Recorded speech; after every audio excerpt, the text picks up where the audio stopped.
Welcome back to the I Don't Want a Divorce podcast. Today's topic, and it's one that I hear from many wives, moms in particular, of course. Codependent lie number 9 is today's topic because it's better for my children if I stay with my abuser. That is a big, fat lie, and I'm going to blow it up today. As a mom, you would do anything, suffer any agony to do what's best for your children. I know you will. But I'm telling you, staying with your abuser is not better for your children, ever. It's the worst, most damaging thing you can do for them. I'll tell you why in this podcast. Now, if you're in a marital crisis or know someone who is, and it may not be abuse, it may be something else, go to my website, davideclarkephd.com. That's Clarke with an E. All my resources are there. You'll find solid, practical, specific, biblical answers. I wouldn't recommend them if they weren't biblically based. If you like these podcasts, which are outside the traditional popular Christian box, pretty obviously, subscribe to my podcast and leave a rating and a review on Apple Podcasts. And you can check out my YouTube channel and subscribe there. And now I'm on TikTok as well, cutting edge stuff. You can subscribe there as well. Be on the team and help us help people who are in marital crisis. Now, today's topic on this whopper of a codependent lie. I stay with my abuser because it's better for my children. No, it ain't. Here's the voice of the abused. It's always best, this is a woman, it's always best for the kids to have a family that stays together. The only thing worse than being a single parent while married to him would be sharing custody if not married to him. That's what this woman fears. And many women fear, but when he's with them 50% of the time or 30%, I won't be there. You know what? You're here right now and it's not helping. She continues, I fear for my children's health, social, emotional, psychological, physical, and spiritual, if I have to share custody with their father. What will happen to my kids if I'm not there? That is the lie. That's what the voice of the abuse is saying about the lie. Now here's the fear. If I'm not with my children full time, like I am now, they'll be damaged and I'll lose them. Listen to me. Your children are being damaged right now as you stay with your abuse. If you stay, the wounds and trauma to them get deeper and the impact lasts longer. You fear losing your children if you leave. Wrong. You will lose your children if you stay. You're already losing them right now. You know what your abuser is doing? Your narcissist is doing? Day after day after day after week after month after year, he is subtly and not so subtly turning your own kids against you. Don't believe he's not. He is. Read these words from an abused wife who left her abuser. Actually, listen to them, I should say. The trauma that I feared my children receiving without my presence, father's custody, still got delivered blow by blow in my presence anyway. Exactly. It's happening right now. By staying, you are not protecting them from the trauma. You are exposing your kids to the ongoing trauma. The Bible. We read in Deuteronomy 6, 1 through 9, and Psalm 78, 1 through 8. What these verses teach is this: you are to teach your children at every opportunity about God and His truth. That's our job as parents, Christian parents, most important. When you tolerate their father's sinful behavior, your passivity has more impact on them than the biblical truths you are trying to teach them. Since dad is their picture of God, they will believe God is a lot like him. They will, unless you get them away from him, at least half the time. They'll believe that God is abusive, selfish, punitive, unpredictable, critical. The more time your children spend around their father, the more their twisted view of God will become imprinted on their minds. You don't want that, of course.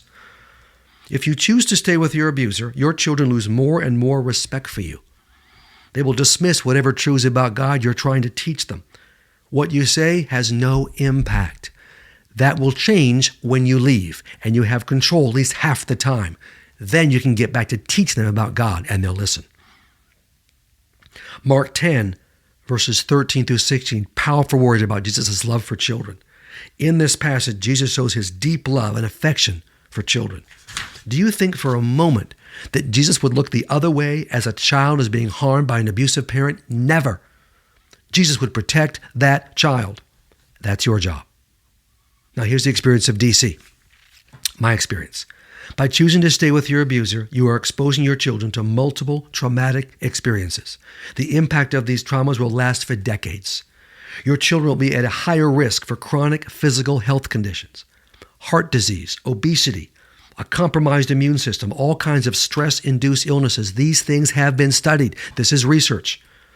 Your children will be at a higher risk for chronic emotional health disorders, depression, anxiety, eating disorders, anger, addictions, shredded self-esteem.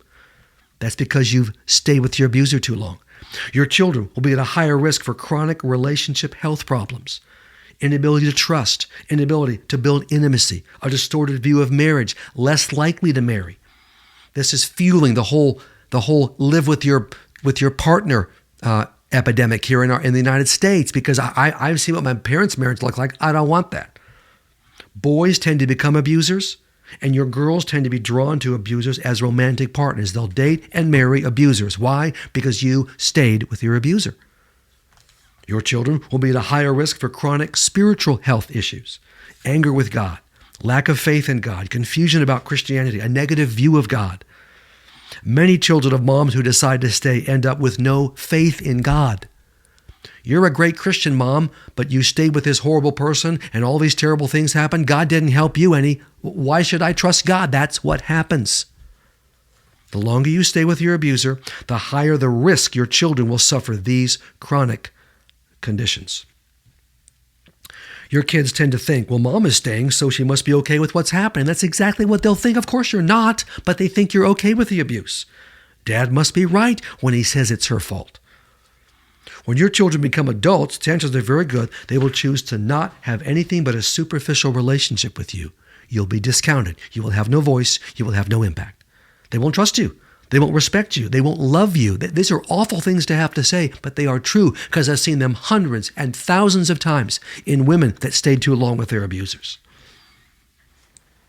At best, your children will pity you. You may be faced with these questions from your adult kids. I want you to get ready if you stay with your abuser. Mom, why did you allow the abuse to continue? Mom, why didn't you protect me? Mom, why didn't you leave him? As awful and frightening as sharing custody is, it is better than staying with your abuser.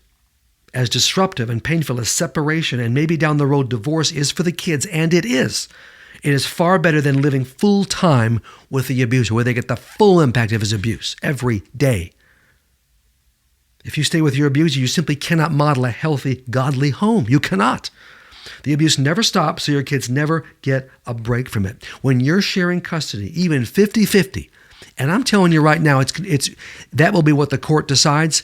The basic narcissist / emotion abuser won't go 50. He'll go much less than 50%, typically. But even if it's 50, you can clearly show your children what a godly home looks like. You can control your new home. You can win back your children's respect and love. It'll take some time. You'll be able to do it. You cannot do that when you're living with him. Okay, here's some actions I want you to do. When your abuser mistreats you in front of the children, okay, you're still living with him, make one assertive truth statement in front of the abuser and them. He's made it a public venue, you respond publicly. Again, one comment and move on. That comment about me is not true. That is a nasty, hurtful thing to say. Kids are sitting there. If you don't like my food, don't eat it. It's not my fault you were late to work. You make these short little comments.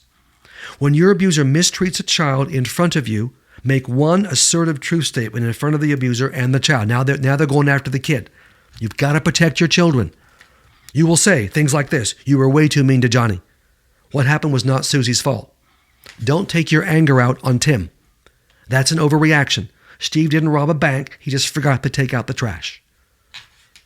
Now make one clear one-way statement in these two scenarios, whether he's attacking you or one of the kids. Do not get into a dialogue with the abuser, waste of time. When he comes right back at you, which he will because you had the nerve to say something, do not back down. Simply say, I stand by what I said.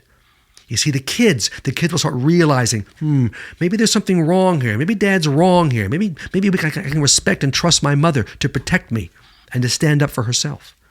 Now, you're not going to speak up every time, but if you make an assertive statement 25% of the time, that's a big win. And as you practice, you'll get stronger and do it more often. After every abusive event, whether he has abused you or one of the children, debrief later with your children in private. Tell them what dad said or did was wrong, hurtful, sinful, unbiblical.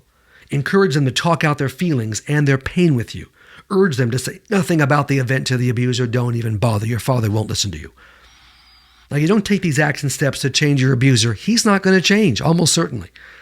In fact, your assertive statements will make him worse. He'll make you pay for these statements. You do it to protect your children. Again, you're not doing it for your abuser. Waste of time. He's not changing anyway, almost certainly. You do it to protect your children, to protect your relationship with your children, to build their respect and trust in you, and to teach them God's truth. All very important. You're not saving your abuser. He's on his own. You're saving your children.